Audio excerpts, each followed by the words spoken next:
The fluorescent lights of Federal Courtroom 142 cast harsh shadows across Maya Rodriguez as she sat at the defense table, her shoulders slightly hunched in a worn gray blazer.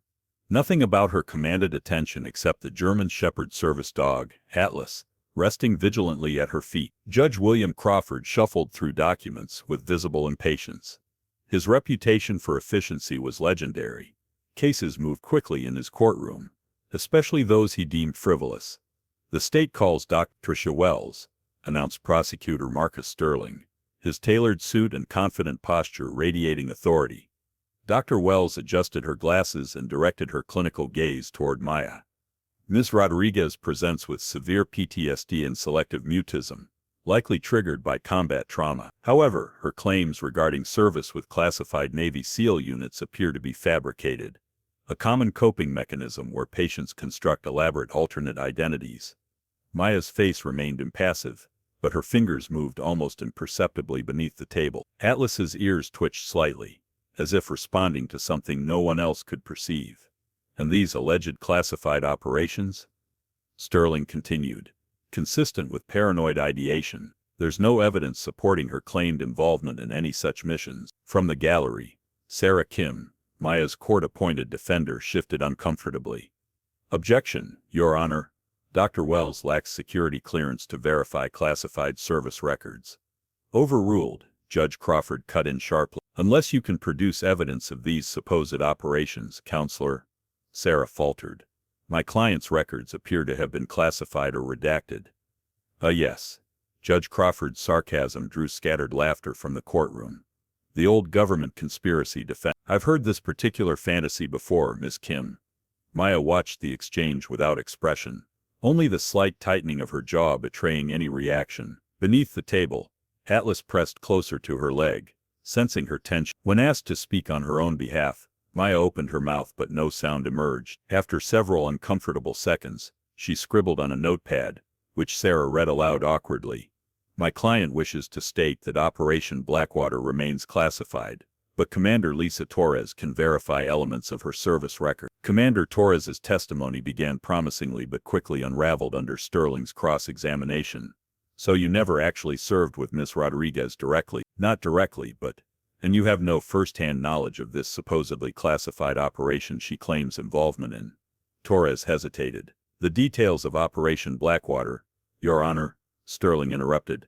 "This witness clearly has no relevant testimony to offer." Judge Crawford nodded. "Unless you're going to tell me the defendant is some kind of secret super soldier, Commander, I suggest we move on." From the back of the courtroom, a distinguished woman with silver hair and impeccable military bearing slipped in quietly. Her eyes never left Maya, studying her with professional interest. The prosecution's case continued methodically, each witness reinforcing the narrative that Maya Rodriguez was a troubled veteran, whose claims of elite service were psychological compensation for trauma-induced feelings of inadequacy. But the woman in the back row, Admiral Catherine Hayes, watched different details. The way Maya's hands moved in precise patterns, how Atlas responded to subtle cues, the micro-expressions that suggested years of operational discipline rather than psychological breakdown. "The prosecution calls Specialist Daniel Brooks," Sterling announced after Torres stepped down.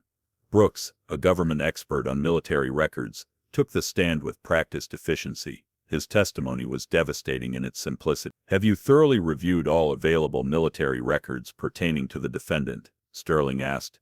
"I have," Brooks confirmed. "There is no record of Maya Rodriguez serving in any SEAL unit, nor any evidence supporting her claimed involvement in classified missions." "What about her basic service record?"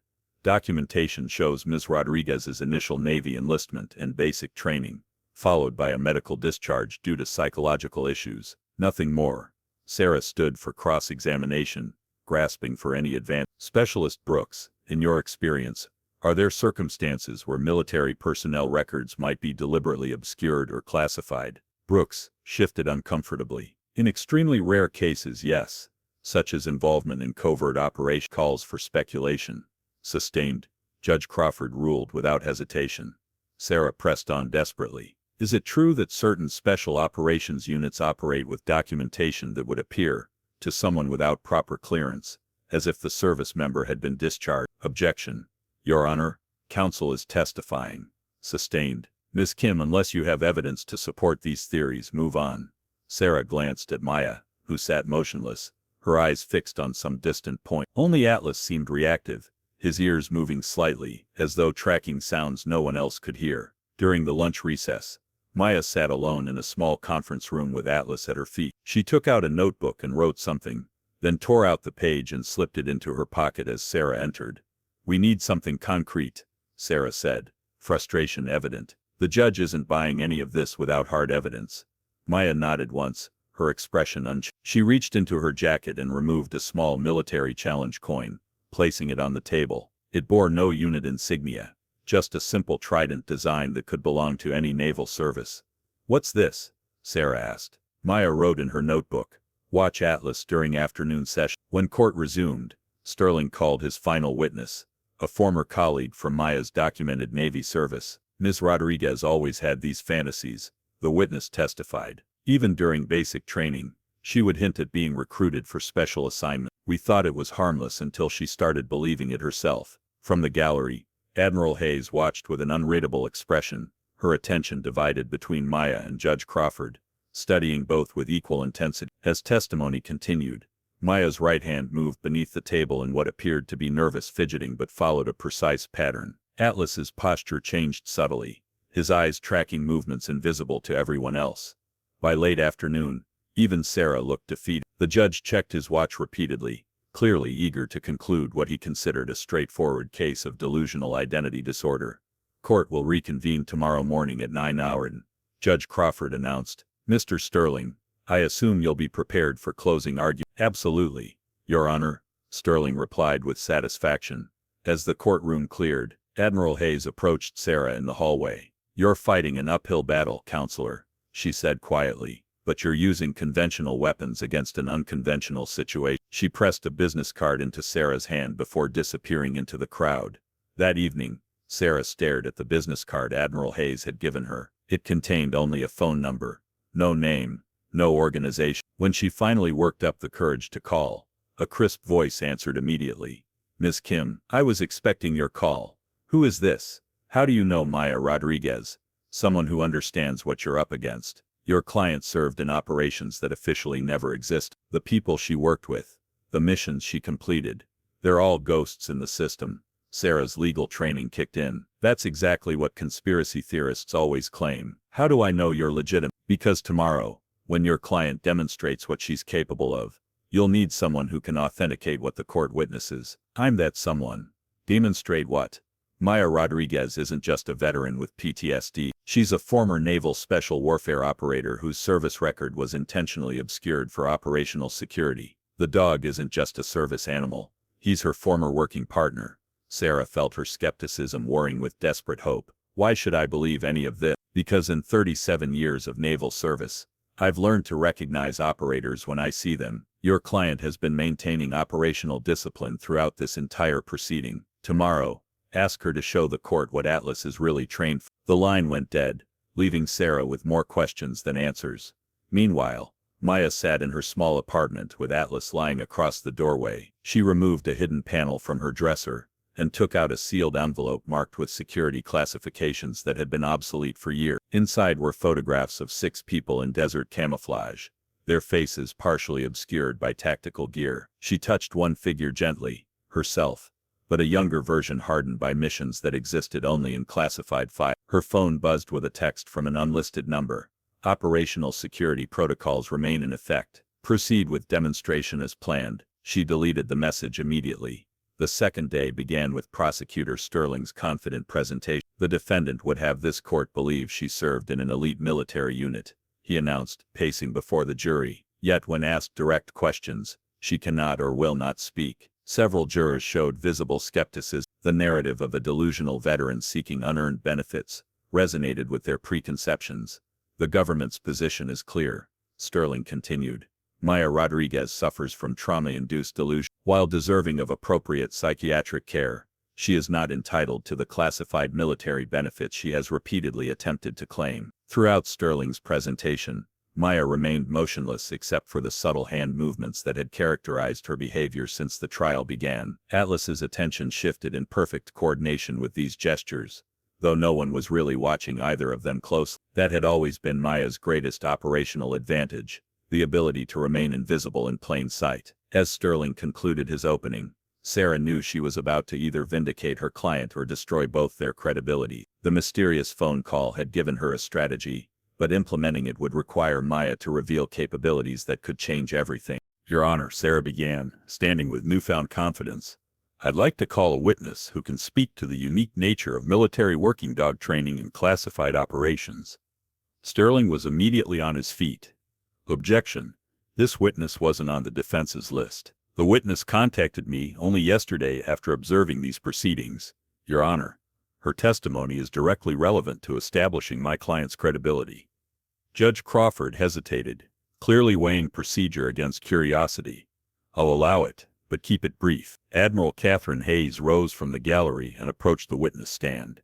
As she was sworn in, the courtroom's atmosphere shifted perceptibly.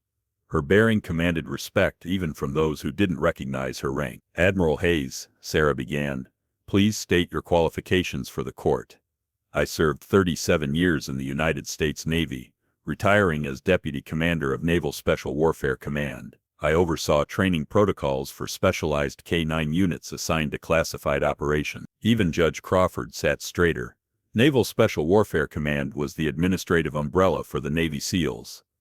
"Are you familiar with the defendant, Maya Rodriguez?" "I am familiar with personnel who served in operations similar to those Rodriguez has referenced," Hayes replied carefully. "Due to classification levels, I cannot confirm specific individuals or missions." Sterling objected again. "Your Honor, the Admiral is being deliberately vague. She's not actually testifying to anything concrete about the defendant." "Admiral," Judge Crawford interjected, "this court needs more than vague references to classified operations." Hayes nodded. "I understand, Your Honor. However, there are verification protocols for claimed special operations backgrounds when documentation is unavailable. Physical demonstrations that would be impossible to fake." "What kind of demonstrations?" "Specialized K-9 handling techniques taught only to operators in specific programs. Command sequences that combine multiple elements, tactical positioning, security protocols and communication methods that are classified." The courtroom fell silent as everyone processed this information. Maya remained expressionless, but Atlas's posture had changed, becoming more alert. "Your Honor," Sterling protested, "this is absurd. The Admiral is suggesting we evaluate the defendant based on dog tricks." "Actually," Hayes countered, "verification through operational protocols is standard procedure when traditional documentation is classified. The techniques I'm referring to are impossible to learn outside the program." Judge Crawford studied Hayes for a long moment. "I'll allow a demonstration, but if this becomes theatrical, I'll consider sanctions." Sarah nodded gratefully. "Admiral Hayes, could you explain what the court should observe?" K-9 units assigned to classified operations receive training far beyond standard military working dogs. Their handlers use command protocols that are taught only within specific programs. If Rodriguez served where her partial records suggest, her working dog would respond to these protocols in ways that would be impossible to replicate. All eyes turned to Maya, who sat motionless at the defense table. The moment of truth had arrived. She would either validate years of silence, or expose herself as an elaborate fraud. Judge Crawford addressed her directly. "Ms. Rodriguez, if you wish this court to consider this evidence, you'll need to participate." Maya looked at Sarah, who nodded encouragingly. Then she took out her notepad and wrote, "Request all recording equipment be verified functional for the record." Maya remained seated for several moments, her expression revealing an internal struggle between operational security and the need to prove her legitimacy. Finally, she reached into her pocket and removed the challenge coin she had shown Sarah earlier, placing it deliberately on the defense table. Admiral Hayes nodded almost imperceptibly, recognizing the significance of the gesture. "Your Honor," Sterling protested with growing desperation, "what possible relevance does this coin have?" Judge Crawford held up his hand. "Let's see where this leads, counsel." Maya closed her eyes briefly, and when she opened them, something fundamental had changed. Her posture shifted subtly, shoulders squared, chin slightly raised, eyes focused with laser intensity. The transformation was subtle but unmistakable to anyone familiar with military bearing. She looked down at Atlas, who had been lying quietly beneath the defense table throughout the proceedings. Without speaking, She made a series of precise hand gestures, fingers splayed, then curled in specific patterns, followed by barely perceptible whistles. Atlas's response was immediate and dramatic. He moved from relaxed service dog positioning to a tactical stance that spoke of combat training, his weight distributed evenly, head level, eyes scanning the courtroom in a pattern that military handlers would recognize as a threat assessment protocol. Judge Crawford leaned forward, his skepticism giving way to fascination. Maya made another sequence of hand signals, 3 fingers extended, then a circular motion, followed by a sharp controlled whistle. Atlas responded by executing movements that created strategic positioning between himself, Maya, and the courtroom entrance. His head turned at precise intervals, scanning in patterns that were clearly learned rather than instinct. Your Honor, Admiral Hayes spoke quietly. What you're witnessing is a security sweep protocol taught only to K-9 units assigned to maritime special operations. The specific positioning and timing sequences are classified. The courtroom had grown absolutely silent. Even the court reporter had stopped typing, mesmerized by the precision of what she was recording. Maya's final gesture was the most telling, a complex series of hand positions that caused Atlas to assume what military personnel would recognize as an overwatch position. He positioned himself to monitor multiple sightlines simultaneously, while maintaining immediate response capability. This isn't standard service dog training, Admiral Hayes continued for the court record. These are combat protocols developed for operations in denied territory where verbal communication could compromise missions. Judge Crawford's expression had shifted dramatically. The irritation and skepticism were gone, replaced by something approaching awe. Rodriguez, he said quietly, are you prepared to make a statement to this court? Maya looked directly at the judge for the first time. She opened her mouth, as if to speak, then closed it again. Instead, she wrote something on her notepad and handed it to Sarah. Sarah read aloud. Operation Neptune's Trident, Kandahar Province, Team Bravo, September 12, 20. The effect on Judge Crawford was immediate and startling. His face went pale and he gripped the edge of his bench, his knuckles white with tension. Your Honor, Sterling asked, alarmed by the judge's reaction. Judge Crawford composed himself with visible effort. This court will take a 30-minute recess. Counselors in my chambers immediately. Behind the glass walls of Judge Crawford's chambers, court observers could see an intense conversation unfolding. The judge appeared to be speaking with unusual agitation, his gestures becoming increasingly animated, while Sterling's confident demeanor visibly deflated. What they couldn't hear was Judge Crawford's revelation that he had served as a Navy JAG officer during the legal classification of Operation Neptune's Trident, one of the most highly classified maritime special operations ever conducted. Miss Sterling, Crawford was saying, his voice tight with controlled emotion, you have no idea what you've stumbled into. Operation Neptune's Trident involved the extraction of high-value intelligence assets from hostile territory. Only 7 people were authorized to know both the operation name and that specific date. Sterling looked confused and increasingly worried. Your Honor, I don't understand. The defendant's military records show only basic service, because those records were deliberately constructed to hide her actual service. Crawford snapped.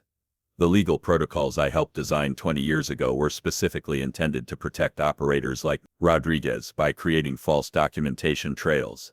Admiral Hayes, who had been permitted to join the chamber's conference, nodded grimly. Judge Crawford is correct. Maya Rodriguez and her team conducted operations that officially never happened. Their documented service records are cover story. But why would such elaborate deception be necessary? Sarah asked. Because, Crawford replied, the operations they conducted were so sensitive that acknowledging them could compromise ongoing intelligence assets and methods. These operators were essentially erased from official history to protect national security. Sterling was beginning to understand the magnitude of his error. Are you saying the state has been prosecuting a legitimate veteran for benefits fraud when she's actually entitled to those benefits? I'm saying, Crawford replied carefully, that certain developments require immediate consultation with Defense Department security officials. The judge picked up his secure phone, the red one reserved for classified communication. After a brief coded conversation, he turned back to the lawyers. Gentlemen, Ms. Kim, what happened in that courtroom cannot be discussed outside these chambers. Admiral Hayes will coordinate with appropriate authorities to determine how to proceed. When they returned to the courtroom, Judge Crawford's demeanor had completely transformed. The impatient skeptic was gone, replaced by someone who understood he was dealing with matters far above his security clearance. In light of information that has come to this court's attention, He began carefully. I am ordering an immediate adjournment to allow the prosecution to reassess their position in consultation with federal security officials. Sterling, looking distinctly uncomfortable, nodded. The state requests a continuance. Your Honor. Granted. Court is adjourned pending further review. As spectators filed out, confused by the abrupt change in proceedings, Admiral Hayes approached Maya at a defense table. Well executed, she said quietly. But you know this is just the beginning. Maya met her gaze evenly but remained silent. The team sends their regards, Hayes added, her voice barely audible. All of them. For the first time since the trial began, something flickered across Maya's face. Recognition, relief, and perhaps the slightest hint of a smile. That evening, Maya sat in her sparse apartment, with Atlas positioned strategically near the door. The events in the courtroom had set in motion processes that she had hoped never to face. Her phone showed dozens of missed calls from news outlets, but she ignored them all. A knock at her door sent Atlas into immediate alert mode. Through the peephole, Maya saw Sarah Kim standing nervously in the hallway, holding a manila envelope. Maya, I know you don't speak, but I need you to see this, Sarah said as Maya opened the door. Admiral Hayes asked me to deliver it personally. The envelope contained a single photograph, 6 figures in desert camouflage standing beside a small boat on a nighttime beach. The image quality was poor, taken with night vision equipment, but Maya recognized every face including her own. Attached was a handwritten note. The others have been notified. Tomorrow we finish what we started.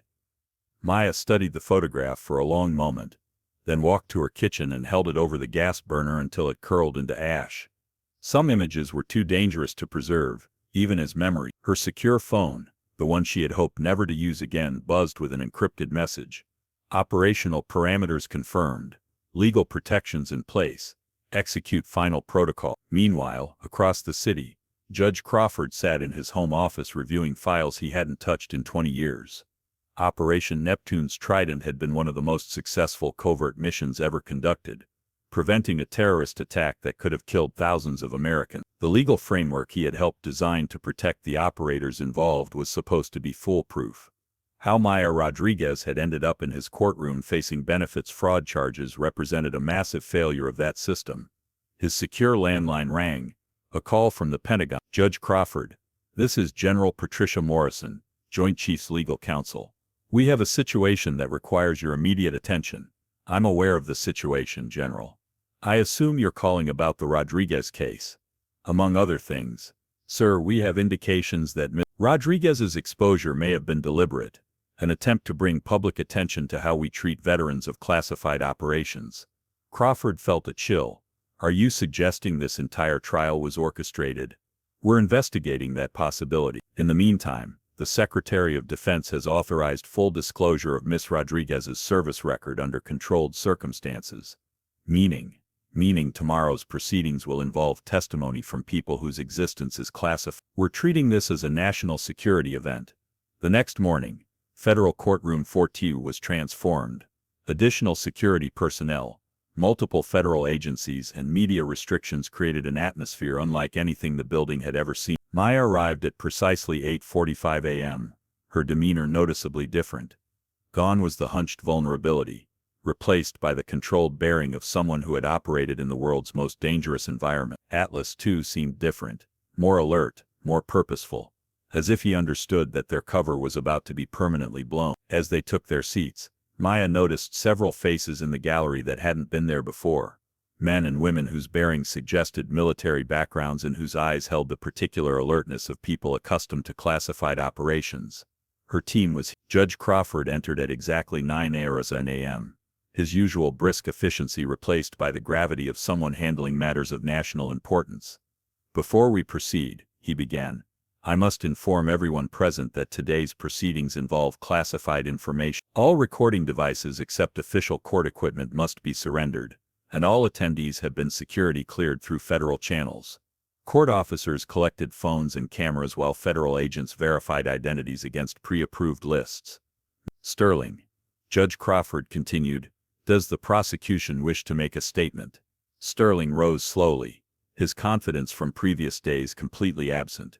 Your Honor, after consultation with Defense Department officials, The state moves to dismiss all charges against Rodriguez with prejudice and formal apology. A murmur of surprise rippled through the courtroom before Crawford restored order. Ms. Kim, does the defense have any objection to this motion?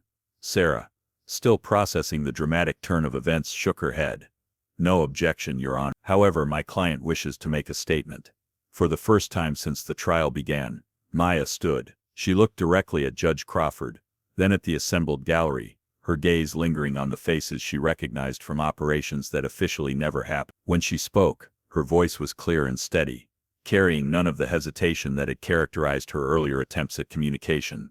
Your Honor, my name is Maya Rodriguez, former Petty Officer, First Class Naval Special Warfare Development Group. From 2016 to 2019, I served with Maritime Special Operations Team Bravo, conducting classified operations in denied territory. The transformation was remarkable. This was not the broken veteran who had sat silently through days of testimony, but a professional operator addressing a formal debrief. Operation Neptune's Trident was a joint CIA Naval Special Warfare mission to extract high-value intelligence assets from a terrorist compound in Kandahar province. My role was primary K-9 handler and communications specialist. She gestured to Atlas, who immediately assumed a formal attention position that no service dog training could replicate. Atlas was my working partner for 37 missions across 3 theaters of operation. Together, we located and neutralized improvised explosive devices, conducted reconnaissance in hostile territory, and facilitated the extraction of intelligence that prevented multiple terrorist attacks on American soil. Judge Crawford nodded gravely. Rodriguez, why has your service record been classified to the extent that you faced prosecution for fraud? Because acknowledging our operations would compromise ongoing intelligence sources and methods that continue to protect American lives. Maya, our documented service records were deliberately constructed to hide our actual roles. Admiral Hayes stood in the gallery. Your Honor, with permission, I can verify that Rodriguez and her team prevented at least 4 major terrorist attacks, including one that would have targeted civilian aircraft. Their sacrifice in accepting official anonymity has protected countless lives. Then why reveal the truth now? Crawford asked. Maya's expression grew solemn. Because there are hundreds of veterans of classified operations who have been denied benefits, medical care and recognition they earned through service that officially never happened. Sometimes silence becomes complicity in injustice. The courtroom fell silent as the full weight of her statement settled over everyone present. 3 hours later, after testimony from federal officials who had flown in from Washington specifically for this hearing, the legal proceedings concluded with Judge Crawford's formal statement for the record. The court finds that Maya Rodriguez served with distinction in operations of the highest classification and sensitivity. Her claims regarding military service are not only legitimate, but represent sacrifice beyond what most Americans will ever be asked to make. He paused, looking directly at Maya. Ms. Rodriguez, on behalf of this court and the American people, I apologize for the injustice you have endured. Your willingness to break operational silence to bring attention to systemic failures in how we treat our most classified veterans represents courage equal to anything you demonstrated in combat. The formal dismissal was accompanied by an unprecedented judicial recommendation that Maya receive immediate access to all veterans' benefits, medical care and recognition that her service had earned. But perhaps more significantly, Judge Crawford announced the establishment of a special review board to examine cases of other veterans whose classified service might have resulted in similar treatment. The legal protocols designed to protect these operators, Crawford explained, have inadvertently created a system where their sacrifice goes unrecognized and unrewarded. This must change. As Maya gathered her belongings, the men and women she recognized from the gallery approached quietly. These were her former teammates, operators whose existence was classified but whose presence in the courtroom represented something more powerful than official recognition. Chief Petty Officer Marcus Santos, whose leg had been shattered by an IED during Operation Neptune's Trident, approached first. Good to see you again, Rodriguez, he said simply. Lieutenant Commander Lisa Torres, who had planned their most dangerous missions, nodded with professional outstanding execution. The Admiral was right. Sometimes you have to surface to complete the mission. One by one they acknowledged her, not with elaborate ceremonies or formal presentations, but with the quiet understanding of people who had shared experiences that existed outside normal human parameters. Admiral Hayes approached last. Maya, there's something you should know. This wasn't an accident. The benefits fraud prosecution was triggered when someone with access to classified systems flagged your file for review. Maya's expression sharpened. Deliberate exposure. We believe someone wanted this case to become public to force systemic changes in how classified veterans are treated. Hayes paused. The question is whether that someone was friend or enemy. Maya considered this, then looked around at her assembled team. Does it matter? The mission's complete. Outside the courthouse, news crews waited despite restrictions on filming inside. The story had already begun spreading. Not the classified details but the broader narrative of a veteran whose silent service had finally been acknowledged. Maya walked through the crowd without stopping for interviews, Atlas at perfect heel position. But as she reached her car, a young reporter called out a question that made her pause. "Miss Rodriguez, what do you want people to know about veterans like you?" Maya turned back, considering her response carefully. When she spoke, her words carried the weight of everyone who had served in silence.